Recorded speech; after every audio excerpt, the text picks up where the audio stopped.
Je m'adresse à vous aujourd'hui, mes chers compatriotes, vivant à l'intérieur de notre beau pays et dans notre dynamique diaspora. Je vous présente mes vœux les plus chaleureux de bonnes et heureuses années.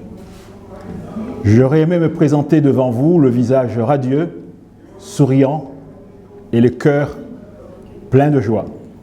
Mais hélas, nous venons de vivre en l'an 2019 une année qui a laissé en moi des traces de tristesse, et pas uniquement en moi, mais aussi dans nos familles, dans notre pays tout entier. 2019, ce fut une année terrible pour notre pays. Ce fut l'année où des jeunes gens ont perdu leur vie. Ce fut l'année où Gazon a perdu sa vie, où Fessal a perdu sa vie. Ce fut l'année où un homme seul, a décidé de mettre à terre un pays tout entier en le privant de ses libertés et en mettant quelque part en danger son futur. Ce fut une année terrible et cette année me rend triste, vous disais-je. C'est l'année où un homme a fomenté l'idée qu'il allait amener notre pays vers cet état qu'il appelle, à tous les endroits où il parle, l'émergence. Nous savons, vous et moi, que sachant ce que nous vivons aujourd'hui, sachant l'état actuel du pays, l'état du système de santé, l'état du système éducatif, l'émergence, pour nous, hélas, est un rêve inaccessible et je dirais, à cause de cet homme, risque d'être un véritable cauchemar. J'ai écouté de manière attentive le discours qu'il a prononcé pour présenter ses vœux à la population comorienne. Ce serait un euphémisme que de vous dire que j'ai été choqué. J'ai été choqué par l'ensemble des mensonges que l'on trouve dans ce discours.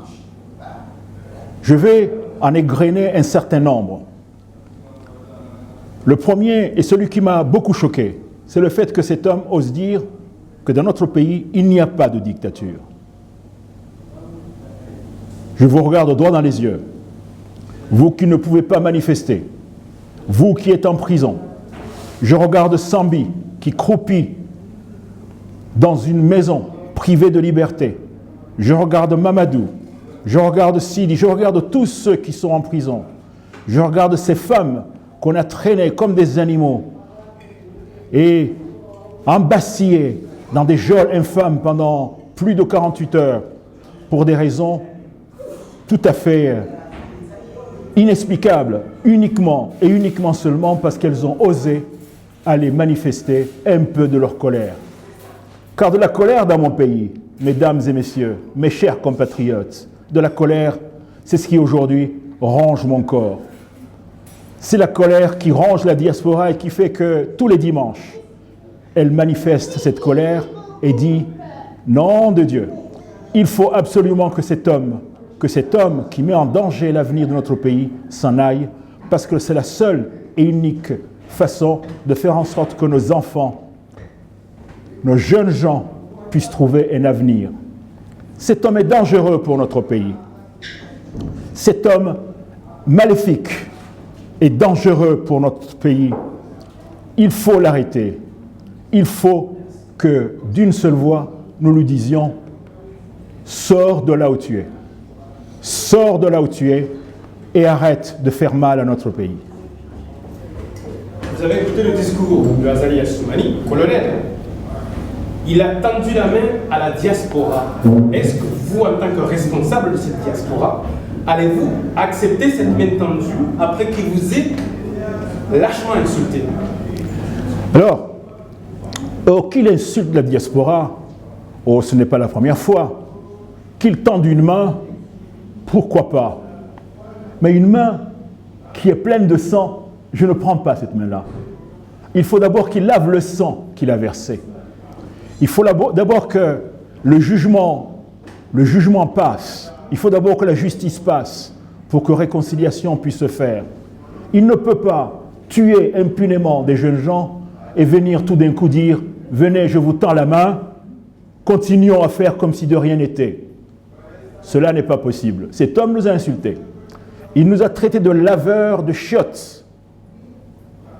Pourtant, il doit savoir que s'il est payé chaque mois, si les routes sont réparées, si les écoles sont réparées, si les hôpitaux, pour certains, ont quelques équipements, c'est grâce à ces laveurs de chiottes qui se saignent aux 4 veines pour envoyer chaque mois un peu d'argent dans leur famille, de manière à compenser l'absence de salaire qui est versé aux fonctionnaires de l'État. Voilà. Alors cette main tendue, il peut faire toutes les mains tendues du monde, mais ce que nous voulons maintenant, c'est qu'il sorte de là où il est, c'est qu'il rende le pouvoir qu'il a volé. La seule main tendue qu'il puisse faire, c'est faire revenir la démocratie et l'état de droit. C'est créer les conditions pour que la démocratie revienne. C'est la seule main tendue possible. Et ça, il faut qu'il l'écoute. Parce que sinon, bientôt, il sera trop tard. Voilà ce que j'ai envie de répondre, mon cher Bruce. Il a dit également concernant cette dictature dont vous parlez, ce n'est qu'un fantasme, car la démocratie règne dans le pays. La démocratie. La démocratie. Mais que c'est-il de la démocratie? La démocratie, c'est quand tu peux manifester sans être arrêté. La démocratie, c'est quand tu peux passer en jugement en étant sûr que tu peux avoir un avocat, que les règles, que des règlements existent, que des lois existent et sont respectées. C'est cela la démocratie.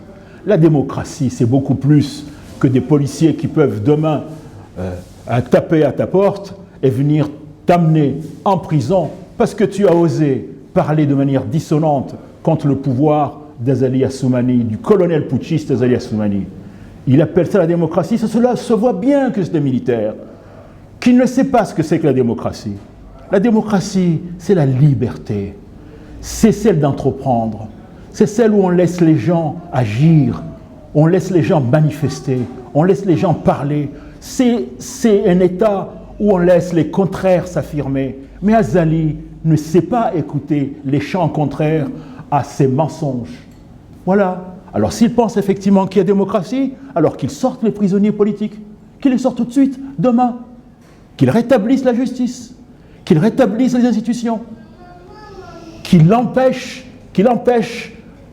la police, les gendarmes d'arrêter à tout va, qu'il empêche les tueries, qu'il empêche les tortures. Voilà, on commencera à ce moment-là on commencera à comprendre qu'enfin cet homme a compris ce que c'est que la démocratie. Mais l'a-t-il seulement compris? D'ailleurs, l'a-t-il déjà défendu? Je me souviens que cet homme, dans une phase où nous avions de la démocratie dans notre pays, lorsque les mercenaires ont attaqué notre pays, cet homme ne l'a pas défendu. Il s'est enfui comme un malpropre, aller se cacher dans une ambassade. Cet homme n'a pas défendu la démocratie. Cet homme ne restera jamais la démocratie. Cet homme n'aime pas la démocratie parce que la démocratie le gêne. Après 9 mois de lutte depuis le 24 mars, la diaspora se mobilise chaque dimanche. Aujourd'hui, on attaque 2020.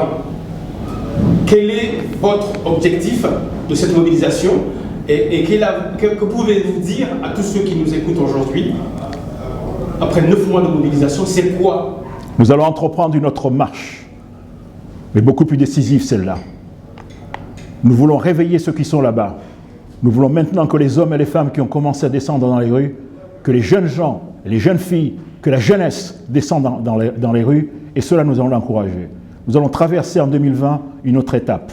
Nous allons accélérer la marche, nous allons accélérer la cadence. Parce que malgré le froid, malgré l'hiver, notre énergie est toujours là. Tant qu'Azali Assoumani tiendra ce siège qu'il a volé, nous serons toujours dans la rue, nous serons toujours en train de manifester. Et je vous assure, mon cher Mbous, qu'en 2020, il partira. Il ose bientôt organiser des élections législatives. Voyez-vous, pensant que nous allons fermer les yeux. Mais ces élections législatives vont peut-être être son tombeau. C'est peut-être là où il va comprendre que les Comoriens n'acceptent pas tout, qu'il y a une limite à la terreur, qu'il y a une limite à la tyrannie, qu'il y a une limite à la terreur qui chaque jour tue, qui chaque jour embastille, qui chaque jour obère l'avenir de notre pays. En 2 mots, si demain il s'en va, quel serait le souhait pour vous avec vous souhaiterez quoi aujourd'hui aux Comoriens dans son ensemble? Alors s'il s'en va, c'est parce que nous voulons purement et simplement que la démocratie revienne, que les institutions reviennent. Nous avons étudié ce scénario lors d'un congrès à Lyon. Voyez-vous, nous sommes prêts. Nous avons rédigé une charte de transition. Nous sommes prêts. Nous avons réfléchi à tout cela. Nous sommes prêts. Nous sommes prêts à faire en sorte qu'une phase transitoire se mette en place et que, assez rapidement, nous installions les conditions nécessaires et suffisantes pour que ce pauvre peuple, pour que mon peuple retrouve la paix et la stabilité et finalement la démocratie et le développement.